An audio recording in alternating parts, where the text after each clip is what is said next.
συνάδελφοι, αξιότιμες κυρίες και κύριοι, αρχίζει και τυπικά η ημερίδα μας. Ευχαριστώ πάρα πολύ για την ευκαιρία που είστε εδώ.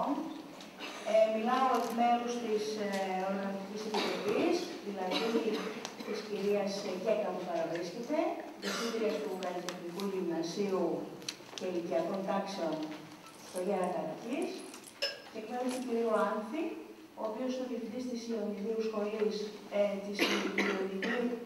του Γυμνασίου της Ιωνιδίου Σχολής Πειραιά, ο οποίος όμως βρίσκεται σε επιτροπή εξετάσεων και θα έρθει αργά το μεσημέρι. Επίσης, εκ μέρους του κ. Καραγιάννη, που είναι ο προϊστάμενος επιστημονικής και παιδαγωγικής καθοδήγησης, και εκείνος παρακολουθεί ως μαθητής αυτή τη στιγμή ένα σεμινάριο και θα έρθει την ώρα που είναι για να μιλήσει. Δηλαδή, οι δύο είμαστε παρούσες, οι άλλοι δύο είναι σε σεμινάρια και θα έρθουν μετά. Διαβασμένοι, ελπίζω. Λοιπόν,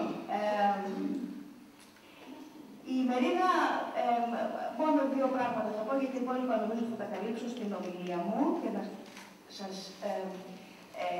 βάλουμε λιγάκι στο κλίμα του τι είναι όλο αυτό και πώς το σκεφτήκαμε. Δεν θα πω λοιπόν στη διαδικασία να πω ούτε από πού προέρχεται η φράση του Ραποέζης, ούτε το ελληνικό που προηγείται του λατινικού, όπως ζωγραφική εκτίμηση. Θέλω να προλογίσω, να ευχαριστήσω πάρα πολύ τους κύριο Σιγάλα, την κυρία Ραζάρου και την κυρία Γκέκα που θα χαιρετήσουν με σημαντικές ομιλίες, και θα δώσω τον λόγο κατευθείαν στον κύριο Σιγάλα. Είναι ζωγράφος, διδάκτης με μεγάλη δράση στην διδακτική της τέχνης. Πολλά χρόνια έχει υπηρετήσει τον κλάδο μας από τη θέση του συμβούλου στο παιδαγωγικό και σήμερα είναι σύμβουλος του Υπουργείου Παιδείας. Παρακαλώ τον κύριο Σιγάλα.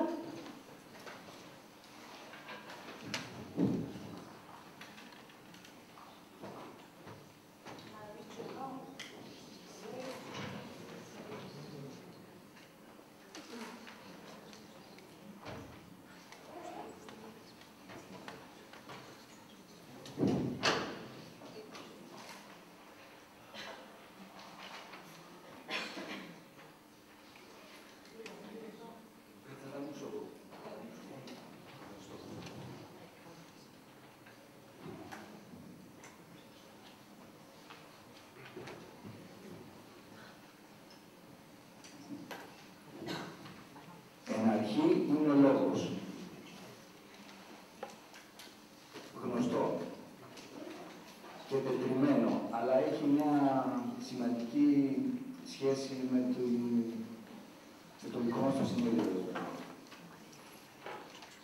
Ο Ιωάννης λοιπόν στο Ευαγγέλιο, εγώ δεν έχω μεγάλη σχέση με αυτά, αλλά τέλος πάντων είναι σημαντικό. Δεν λέει εν αρχή είναι ο Θεός, λέει εν αρχή είναι ο λόγος.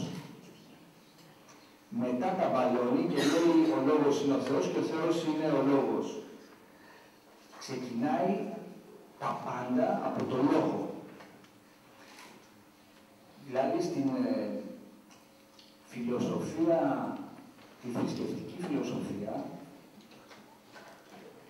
κάποιος έχει την τόλμη να πει ότι τα πάντα ξεκινάνε από ένα σχέδιο λογικό.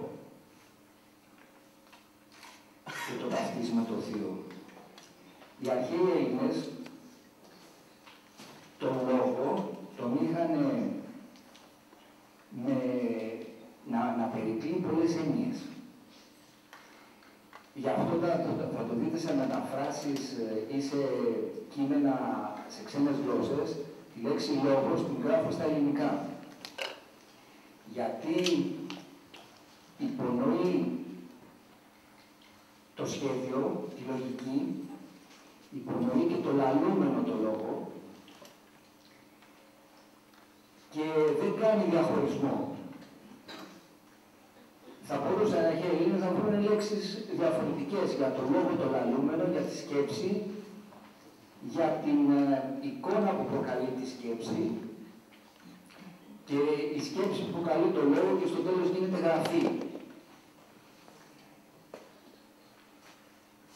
Είναι η σχέση δηλαδή της εικόνας με το λόγο, με τη λογική, με την γραφή, με το λόγο που γίνεται συμπυκνωμένος και γίνεται ποίηση, με τη γραφή που ξεκινάει από σχέδιο, από χειρονομία και ιερογλυφικά και γίνεται σύμβολο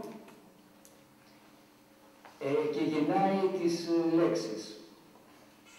Λοιπόν, εγώ, επειδή ήθελα να παρουσιάσω δύο καλλιτέχνες, προτιμούσα να μην τα γράψω όλα αυτά, αλλά να τα πω λιγάκι αφόρμητα. Γιατί είναι, πιστεύω, σε αυτόν τον προφορικό το λόγο. Έχω γράψει αρκετά κείμενα και άρχισα να γοητεύομαι αφού έγραφα από τη διαδικασία της γραφής. Αυτά όλα είναι γνωστά. Δηλαδή τη σχέση της εικόνας με το λόγο και τη σχέση της ποίησης της εικόνας, δηλαδή της εικόνας που γίνεται τέχνη, με τον λόγο που γίνεται ποίηση και γίνεται και εκείνος τέχνη, και γίνεται λογοτεχνία. Δεν είναι σχέσεις ενιακές μόνο, αλλά είναι και πραγματικές σχέσεις. Δηλαδή και χειρονομιακές σχέσεις. Μέσα στην πορεία των χρόνων, όλα αυτά εξελίσσονται, αλλάζουν. Ωστόσο, αυτή παραμένει σαν βασική λειτουργία της νόησης και της δράσης του ανθρώπου και της δημιουργίας του ανθρώπου. Κοιτάξτε και την έννοια της ποίησης, ποιό, με την έννοια δημιουργό, που όλα αυτά ταυτίζονται. Και επιμένω στο εξής, ότι δεν έγινε διαχωρισμός στη λέξη λόγος, διότι επίτηδες θέλανε να ταυτίσει πολλές έννοιες μαζί, πιστεύανε ότι περικλεί πολλές έννοιες. Οι Εσκιμώοι έχουν 200 περίπου λέξεις για το χιόνι. Θα μπορούσαν και αρχαίοι Έλληνες να διαφοροποιήσουν το λόγο, τη λογική από το λαλούμενο λόγο. Δεν το κάνανε, επίτηδες. Εμείς τώρα εδώ πέρα δεν ήρθαμε να ανακαλύψουμε πάλι τον τροχό. Αυτά όλα είναι γνωστά. Τι ερχόμαστε να κάνουμε και γιατί θεωρώ ότι είναι σημαντικό αυτό το συνέδριο. Γιατί δίνουμε το στίγμα της εποχής μας, το στίγμα σήμερα, με τους δικούς μας προβληματισμούς, τι σημαίνει να κάνεις τέχνη, να κάνεις ποίηση, να προβληματίζεις γύρω από όλα αυτά, να δημιουργείς σε μια Ελλάδα που αντιστέκεται, σε μια κατάρρευση, σε μια Ελλάδα γεμάτο αντιθέσεις αυτή τη στιγμή, στον αγώνα για την επιβίωση. Από τη μια μεριά να έχουμε αυτά τα φαινόμενα της αντίστασης, του αγώνα, και από την άλλη μεριά να έχουμε τα φαινόμενα της μανολάδας. Αυτές οι αντιθέσεις περικλείονται την σημερινή κατάσταση και εμείς θα αφήσουμε το στίγμα μας, η σκέψη μας δηλαδή και ό,τι καταθέσουμε εδώ πέρα, σε αυτήν τη διαχρονική πορεία της εξέλιξης της τέχνης και του λόγου και της ποίησης. Θα σας δείξω έναν καλλιτέχνη, τον Blake.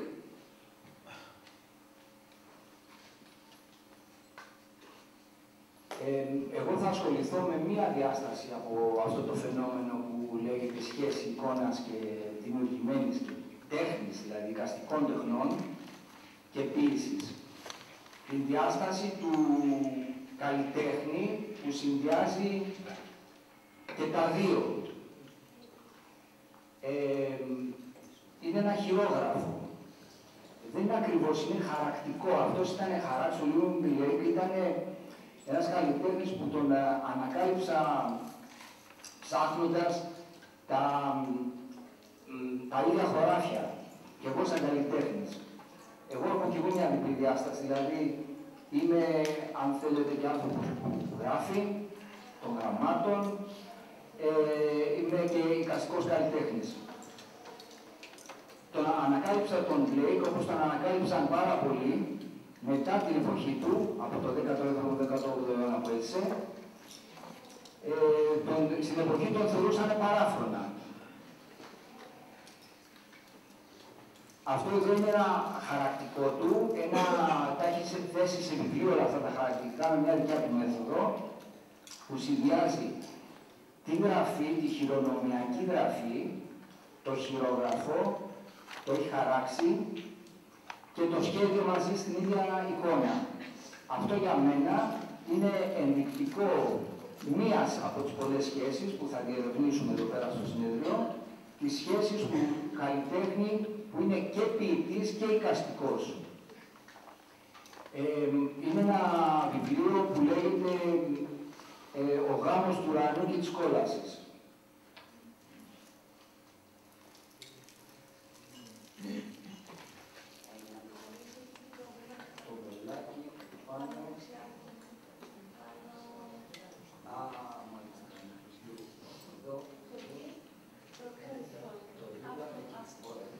Λοιπόν, εδώ βλέπουμε μια άλλη σελίδα με ορισμένα χαρακτηριστικά. Έχει κυρίως την ποίησή του, γιατί έχει έναν κόσμο δικό του φτιάξει εκείνος, και γι' αυτό το θεωρούσαν και για άλλα το θεωρούσαν λοιπόν παρανοϊκό με τα διάνοια, γιατί υποτίθεται ότι είχε φαντασιώσεις με όλα αυτά που έγραφε. Έχει περιορίσει τα σχέδια και κυριαρχεί η γραφή, αλλά η γραφή είναι σχέδιο και εκείνη.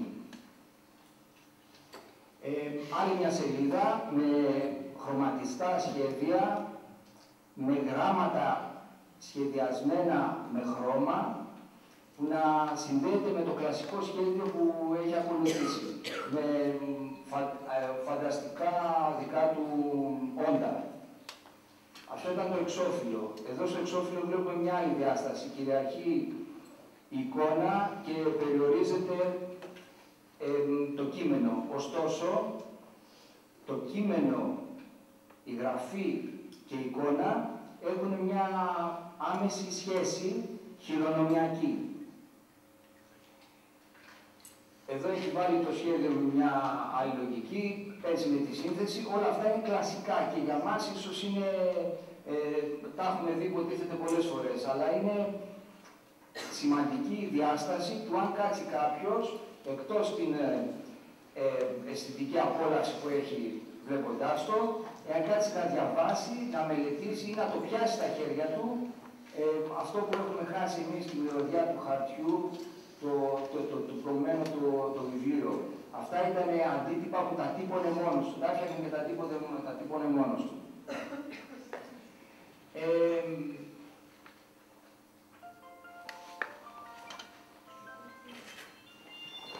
Λοιπόν, αυτός περίπου, λέω περίπου γιατί το έργο του είναι τεράστιο και ατελείωτο.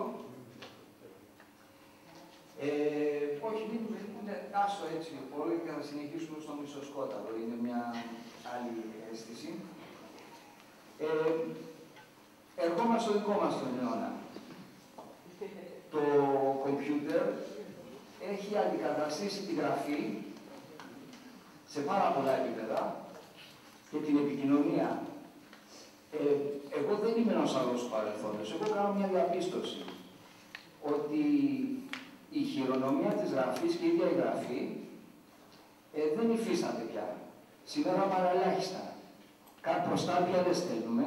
Έτσι, όταν πηγαίναμε κάποτε ταξίδι, αγοράζαμε μια καποστάρ, γράφαμε και αυτός που το έπαιρνε, μπορούσαμε και ένα ωραίο γραμματόσημο πάνω, κάνουμε και συλλογή γραμματοσήμων και όλα αυτά μας φαίνονται ξαφνικά σαν να έχουν περάσει αιώνες. Δεν έχουν περάσει πολλά χρόνια, μερικές δεκαετίες πριν.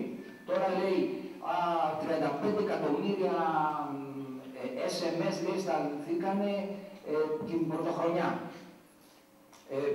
Φέτος 42 εκατομμύρια SMS. Εν τω μεταξύ στο SMS, στο κείμενο δεν μεταδίδεται το συναίσθημα.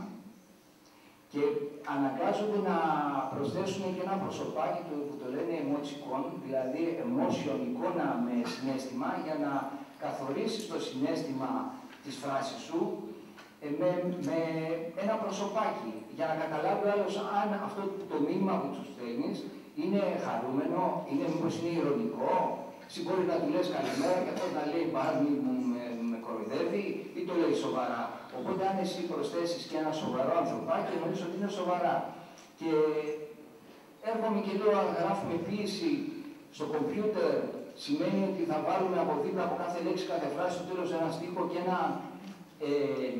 ένα προσωπάκι, αν θα είναι χαμογελαστό, ηρωνικό, μουτρωμένο, θυμωμένο, εκνευρισμένο, ή δεν ξέρω τι συμβολισμούς θα βάλω, ώστε τελικά αυτό το συναίσθημα να μεταδίδεται εν είδη κονσερβοποιημένου συναισθήματος, μηνύματος, ότι τώρα σου στέλνω και αυτό το συναίσθημα μαζί.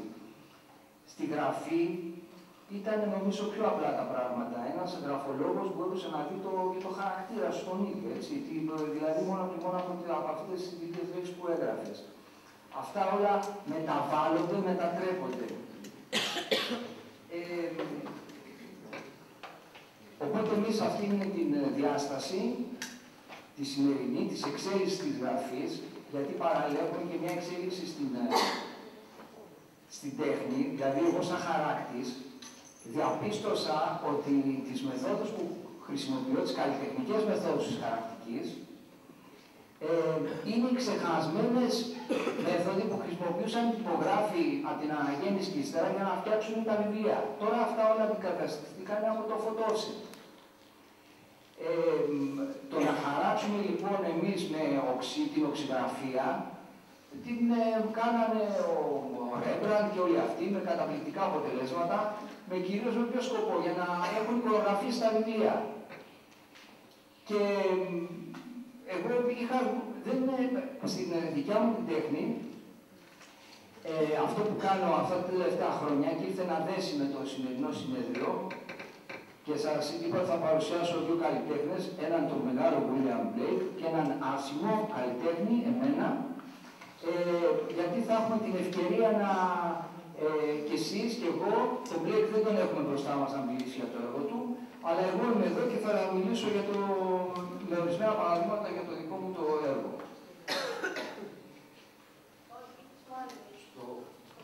Στο παραδείγματάκι εδώ, τη Μελίνα πριν. Λοιπόν.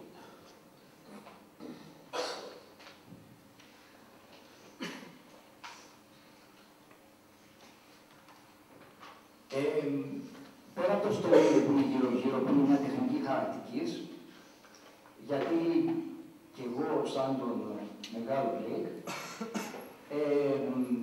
ακολούθησα χαρακτική, ζωγραφική και τόλμησα να βγάλω από το σιτάρι που έχουν όλοι οι Έλληνες ποίηματα και να τα δέσω με την εικόνα. Αφού πήρα από τους φιλολόγους το πράσινο φως, δούλεψα με καλούς φιλολόγους και μου δώσανε το πρώτο πτυχίο ότι εντάξει, μπορείς να την δημοσιοποιήσεις. Την έβαλα στο ίντερνετ, στα βιβλία μου παίρνουν 1000, ας πούμε, και τα διαβάζουμε, τα πείματα παίρνουν 5-10, αλλά τέλος πάντων αυτά είναι τα χαρακτηριστικά της ποίησης σήμερα, της μοντέρνας. Λοιπόν, έχει σχέδιο κλασικό, δεν διεκδικώ τόσο την πρωτοβουλία, είναι σε μικρό μέγεθος, είναι σαν σκισμένα φύλλα από ημερολόγιο. Τα ποίηματα είναι δικά μου, είναι μοντέρνα.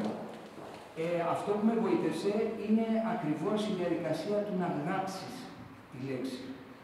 Και όχι μόνο να γράψεις, αλλά πήρα και λέξεις τις οποίες και βάζω μέσα στα ποίηματα, συνθέτω τα ποίηματα, με λέξεις που είναι ξεχασμένες, έτσι χρησιμοποιούμε πια.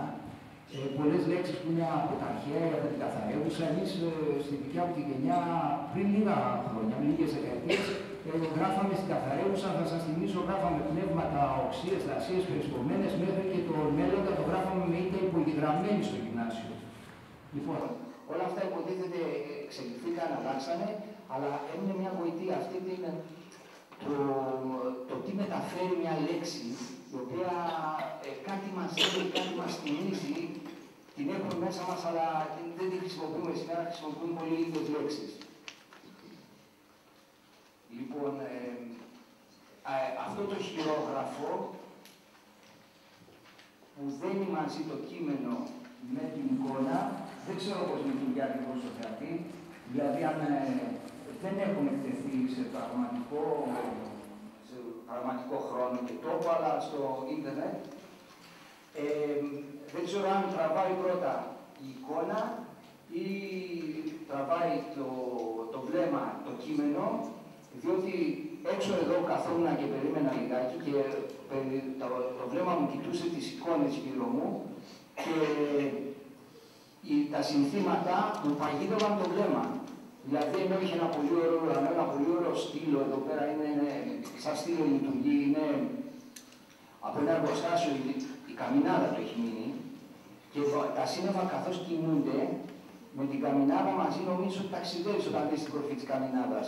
Και τελικά, αντί να απολαμβάνω αυτό, μου τραβούσε το βλέμμα, το βασανίζομαι, που είχε γράψει ένας, σε ένα σύνθημα, είχε και εμείς στην Αθηνά, ή το άλλο που έλεγε μπάτσι, γουρούνια κτλ. Και συνειδητοποίησα ότι είναι εξίσου δυνατά για μας η γραφή.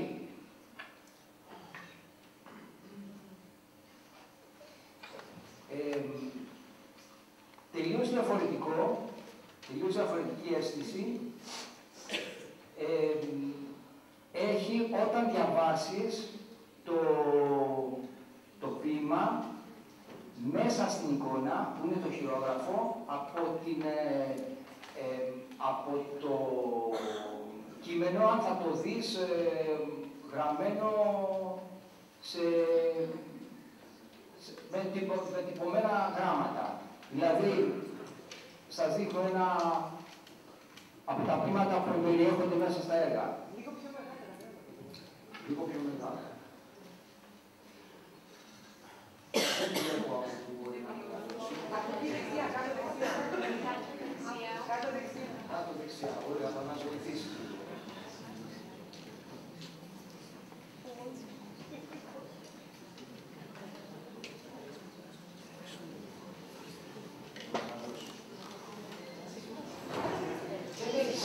Θα σου το διαβάσω λίγο εγώ, δεν έχει σημασία να το διαβάσω.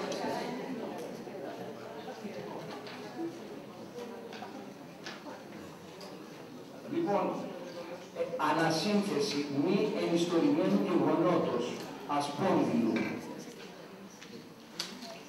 Εκείνοι θα πάρουν τα μέτρα τους. Φύγωνε όσο θες. Καταφεύγει στην άσφαλτο, τώρα που αρνούνται τη μετανάστευση, που δεν πάνε πιο μακριά. Συνομωτούν ενάντια στην προσφυγή σου, ενώ το σκαφάρι εντός σου, μόνο εκείνο πλαγιάζει στον ίσιο. Έτσι θα ορφανέψεις καθώς ανηφορίζει νύχτα, δεν ακυρώνεται με ύπνο το γεγονός, αλλά με το καταρακτώδες είδωλο όρθιο ασάλευτο. Δεν είναι σουρεαλισμός, θέλει δεύτερη και τρίτη ανάγνωση για να το κατανοήσεις. Έχει ένα σενάριο από πίσω, ένα μήνυμα, σηματοδοτεί μια κατάσταση και ο τίτλος είναι, το κλειδί για να καταλάβεις. Δεν θα συνεχίσω άλλο με τα έργα, θα σας δείξω έτσι μια σειρά που να δείτε μια σειρά.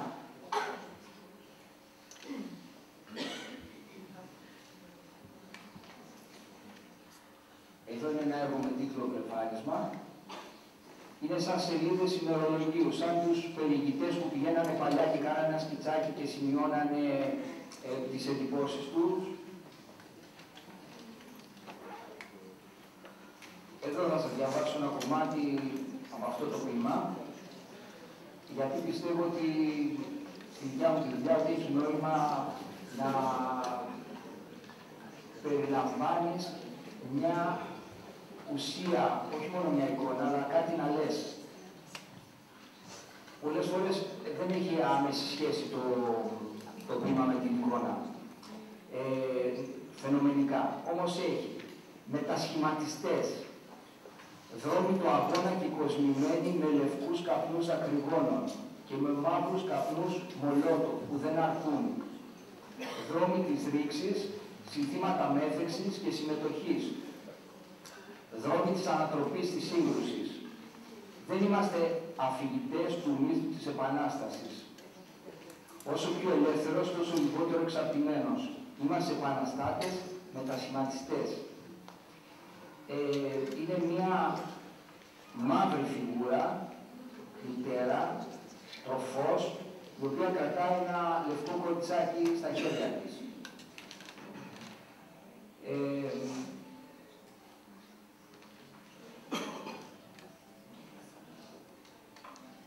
Αυτή είναι η σειρά με την ποίηση και την εικόνα μαζί. Κάτω του σχολείου αρένων. Μολονότι ήταν ανδρωμένος και αζόταν εμπρός σε τόσους τίβενους μελανούς με σώματα του άλλου. Σκηνοβατική αφετηρία.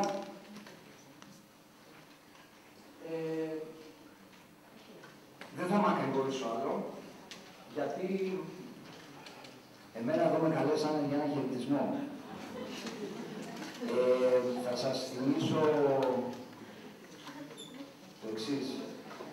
Ένα θεατρικό μονόπρακτο, ένα μονόλογο που έχει τίτλο «Οι βλαβερές συνέπειες του καπνίσματος». Και αυτός τον έχουν φωνάξει να μιλήσει για τις βλαβερές συνέπειες του καπνίσματος, αλλά εκείνος έχει 1000 προβλήματα και παρασύρεται και δεν μιλάει μισή ώρα, εσύ είναι το θεατρικό, για όλα τα προβλήματά του, χωρίς να πει καθόλου για τις βλαβερές συνέπειες του καπνίσματος. Θα μου επιτρέψετε να σας διαβάσω ένα στίχο που δεν είναι δικός μου. Είναι Νασρού, λέγεται αυτός. Θα σας φανεί πολύ απολυτικός. Αλλά θα σας καταλάβετε γιατί σας το διαβάζω. Ω παιδί μου, αγάπη μου, δεν μπορώ να σου δώσω έστω και μια σταγόνα γάλα. Δεν έχω δικαίωμα να χαίρομαι. Η φτώχεια φρυνεί μέσα στις πόρτες μου αιώνια. Ο Νασρού είναι ένας ποιητής επαναστάτης από τον Μπαγκλαντές.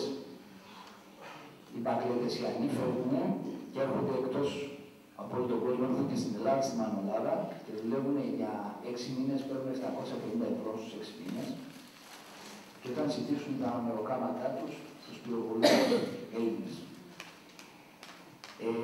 Αυτός ο ποιητής περιγράφει, δεν ξέρω με ποια ηχητική, με ποια αρμονία, με τι είδους λέξεις, αυτή την κατάσταση που αν ζήσεις και βιώσεις σήμερα αυτά που συμβαίνουν, καταλαβαίνεις τα Μπαγκλαντεσιανά να λένε ότι «Ω παιδί μου, αγάπη μου, δεν μπορώ να σου δώσω έστω και μια σταγόνα γάλα». Και έρχομαι σε αυτό που με καλέσαμε να κάνω. Χαιρετίζω λοιπόν το συνέδριο, εύχομαι κάθε επιτυχία. Εγώ ό,τι είχα να καταθέσω το κατέθεσα. Ευχαριστώ πολύ.